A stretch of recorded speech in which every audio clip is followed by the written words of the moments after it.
இந்நாட்டில் சமாதானமும் நல்லிணக்கமும் ஏற்பட வேண்டும் என்பதற்காகவும் மற்றும் சூழ்ச்சமும் உருவாக வேண்டும் என்பதற்காக இவ்யாத்திரை நடத்தப்படுவதோடு இவ்யாத்திரையில் கலந்து கொள்ளும் அனைவருக்கும் எல்லா மதங்களுக்கும் பொதுவானதும்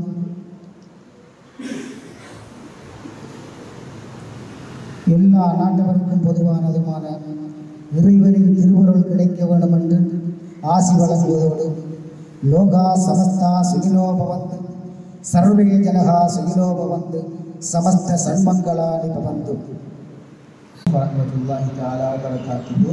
உங்கள் அனைவர் மீதும் சாந்தியும் சமாதானமும் என்றென்றும் நிலவ வேண்டும் என்று வேண்டியவனாக எனது சிற்றுரையை ஆரம்பிக்கின்றேன். அன்புக்குரியவர்களே, இந்த இடத்திலே நாம் அனைவரும் ஒரே நாட்டில் ஒரே இனத்தவர்கள் ஒரே மனித இனம் என்ற அமைப்பிலே ஒன்று சேர்ந்திருக்கின்றோம்.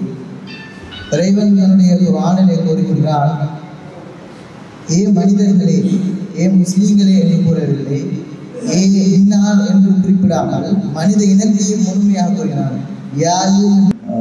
தேசிய நெறியல் மன்றம் பொதுவாக இரண்டாவது தடவையாக இந்த சமாதானத்துக்கான நல்லிணக்கத்திலே பாத யாத்திரை என்ற இந்த பாத யாத்திரை இரண்டாவது தடவையாக இங்கு நாங்கள் ஏற்பாடு செய்திருக்கின்றோம். இந்த ஏற்பாட்டிற்காக அதிபர் ஜனாதிபதி அவர்களின் அனுசரணையும் அவர்களுடைய ஆசையும் இங்கு கூறியிருக்கின்றார்.